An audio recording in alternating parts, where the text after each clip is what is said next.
నమస్తే మిస్త్రీలు సార్ ఎలా ఉన్నారు? బాగున్నారు? నేనైతే బాగున్నాను. ఈ నర్సరీ మొక్కలు మా సాంతం ఏళ్ళు బాకేసి నాన్న ఇది అయిపోయిందండి. వీటిని కొంటవాకి ఎత్తైతే ఇట్లా బతికేసుకుని చుట్టేస్తుందండి. వీటిలో చెత్త బేకాల నీళ్ళు పట్టాలి. 3 సార్లు పట్టింది మొక్క. నాకు ఎప్పుడు మొక్క అప్పుడు నాకు అయిపోతుందండి.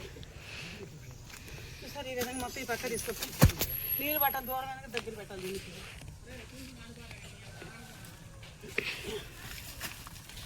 దేవుడా మొద్దులు మామూలు పెట్టిన కర్రపులు వెళ్ళిపోయిన కర్రలు వేసి పెట్టాలి. దేవుడా వచ్చేపరువు మొక్కలు ఏంటో నర్సరీ మొక్కలు అంటారు. ఏంటో ఎంత కష్టం తెలుస్తుంది. ఇందులో ఇంకా మేత పుట్టే కష్టం. చూసారండి అన్నీ తుక్కు మొత్తం మేకాలండి. అడవిలాగా ఉంది. ఇదిగోండి ఈ మధ్య వర్షాలకు అడవిలాగా అయిపోయిందండి. ఈ తుక్కు మొత్తం మేకాలి. రేపు అడవి ఉన్నట్టు ఉందండి. ఎందుకంటే కొంచెం పని ఒత్తిడి వల్ల నర్సరీకి రాలేకపోయాను.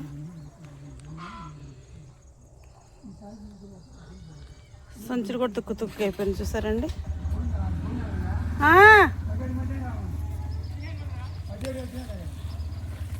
కొంచెం అంత అడవిలాగా ఉంది. తుక్కు అంతా పీకేసేయాలండి.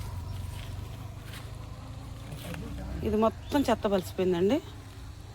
ఇది మొత్తం రేపు తీసి మళ్ళీ మన నర్సరీ ఎప్పటిలాగా నర్సరీ మళ్ళీ మనం తయారు చేసుకోవాలండి. ఇంట్లో మగోళ్ళు నడపనాళ్ళకి సరిపోదు తప్ప ఈ చెత్త బీకట పెట్టంటే ఎవరు వీళ్ళకి తెలియదండి. అసలు బ్యాగులు నిండా కూడా చెత్తే ఉంది. ఒక 6 నెలలు పట్టుకుపోయేసరికి మొక్క అంతా వాడిపోయింది. చేశారండి. ఇది మళ్ళీ మనం ఫస్ట్ నర్సరీలో తయారవ్వాలని కొద్దిగా కష్టపడాలి.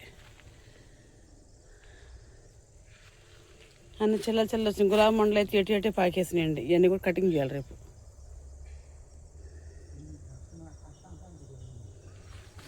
బ్యాగుల్లో మొక్కలంతా ఎండిపోయినాయి. ఇవన్నీ చూసుకోవాలంటే కష్టమవుతుంది. కొంచెం పని ఒత్తిడి అవుతుంది. అదే సర్లేండి చేస్తే కష్టపడుకునే రూపాయి ఫలితం రాదు కదండి. సరే రేపు చూసుకుందాం దీని గురించి. రేపు మొక్కల చెత్త మొత్తం బీకి మొక్కను సర్దాక మళ్ళీ నెక్స్ట్ వీడియో పెట్టుకుంటానండి.